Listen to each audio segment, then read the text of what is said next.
Good morning, everybody. A happy Monday. It's a very happy Monday in my house. Mr. FedEx just came by and dropped off a very light package. And don't you just love when the bullion dealer decides to use FedEx for your free shipping? And that only means one thing. The value is so high they don't trust the USPS and they want a real signature, blah, blah, blah. And my FedEx lady said, "Boy, I'm so glad you were home. I'm not allowed to leave this one with anybody. I got to check your ID and all kinds of stuff." And FedEx even is not normally that detailed, but somehow they must flag a package that says no screwing around with this one. Anyway, that worked out great. I got my Tavex gloves for a reason. I'm sure you can all guess. Let's do this real quick because I can't wait to get into this bad boy. Let's see. Where's the pull tab? I need the pull tab. I may have to get the knife out. Not a lot of room here on the desk this morning. Oh, this is when FedEx wraps up that sure, that's sometimes great. Okay,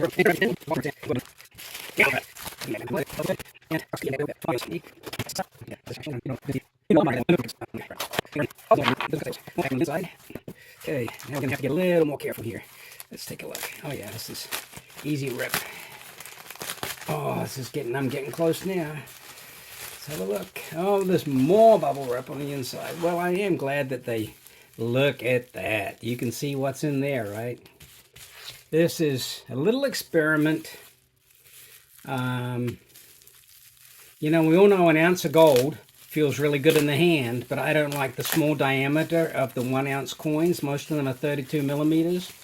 Now this is only, let me see, I think this is 0.4, not quite 0.5, not quite half an ounce of gold, but the diameter is what I was going for. This thing is a fraction, a tad, under the diameter of an American Silver Eagle. So 40 millimeters, right?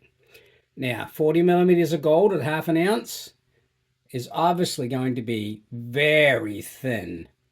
And actually, it's only supposed to be a millimeter, but even there in the oh yeah, now it's focused. You can see just how skinny that is. Okay, I'm going to put my gloves on to open this. Okay, gloved up so we can get into this action. I'm trying not to drop this. I'm looking, before I open it, now, you know that this is a 4 ducat, and you know that these 4 ducats were reproduced in 1915. So the vast majority of these have the 1915 date. And when you think of something being almost 110 years old, you can understand that you're not always going to get a perfect finish. It's being handled by many people in the last 100 years, potentially. There could be fingerprints, there could be scratches, and you just have to accept that. I recently passed up on eBay.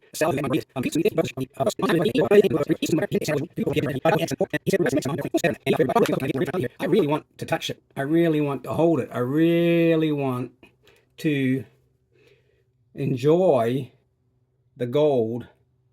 And you know, this is not quite perfect. I see there's some different colors there. You can't really call it toning on gold, but still a beautiful coin. And I don't even have to zoom in on this bad boy to show you. But let's just do that. This is the normal zoom level that we would do on a coin. And you can even see here, it's not proof-like, but it does have a pretty good reflective finish. And I'll tell you, the thing that I really enjoy about that, now, if you look at this angle here, I think you can see that there's almost like some different shading in the field and the foreground on this coin. And it looks like there's a few spots there that are probably just condensation spots from 100 years of life. And I'm not going to try and touch those or smudge. I don't want to smudge them any worse. But what I really wanted, and you often see this on a ducat, a 4 ducat. See there between the ponytail and the edge, you often see that shading. And I think that's where people have grabbed them over the years. And I took the glove off so I could adjust my focus on my zoom on my camera.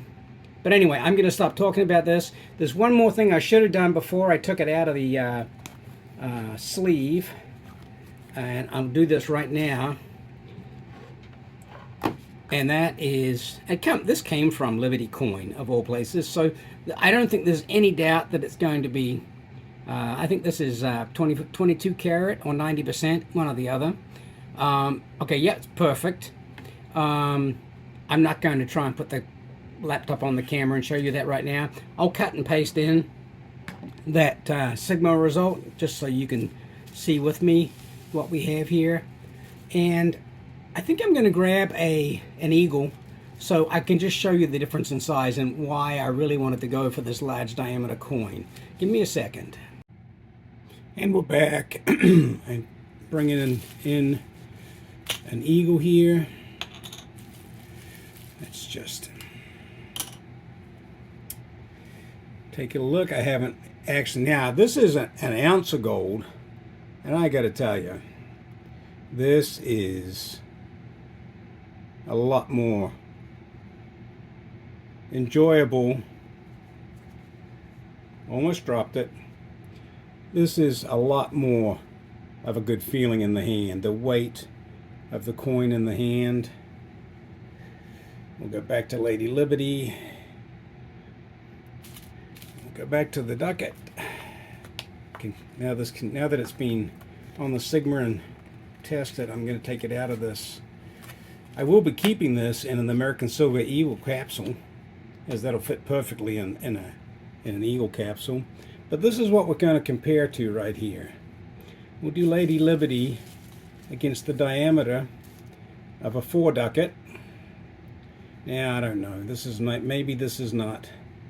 I'm going to try this a different way so I can get it in front of the camera in a better comparison. Now you can see the difference in size. Now, I think most people would say a 1 ounce gold coin is fine diameter wise, but honestly, not to me. I love American Silver Eagles for their size, but Morgan dollars and all other generic 1 ounce rounds that are usually 39 millimeters or 38 and a half, I enjoy that 38 to 40 size so much better. And the gold coin, the 1 ounce, does feel good in the hand, just because of the density and compactness. But I mean, there's the comparison. Now, I think these are both 22 karat gold, but the American Gold Eagle does have silver in it, whereas the older coins probably just have copper. So you do see a difference in color there. But there should literally be an 8 millimeter difference in diameter, and you can see that clearly. So I'm going to stop going on about that. This is really the reason.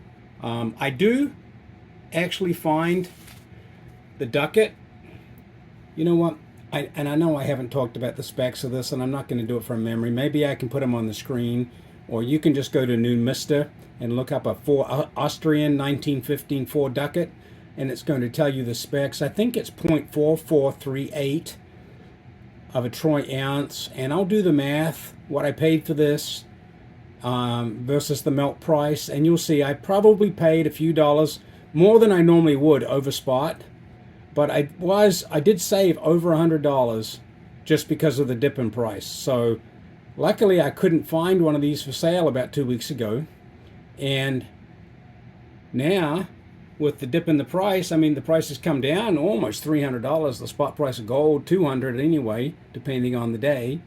So I was able to save over $100. The premiums didn't come down as much as the spot price. So there was still some premium on this, where normally at a high spot price, you'll get foreign gold like this for about spot with very little premium. But because of the dip in the gold price, I think a lot more premiums got applied. And at the very last minute before I ordered this coin, it dipped below $1,200. Gold is gold. And sure, it might be hard to sell, but I don't buy gold to resell it mostly. I buy it to keep. So the cheaper I can buy it, the more gold I have for the least amount of money. So thank you all. I'll take the glove off so I can hit the stop, and we'll talk to you again soon. Don't forget, please like, subscribe, follow, share, and comment. I love comments. Thank you all.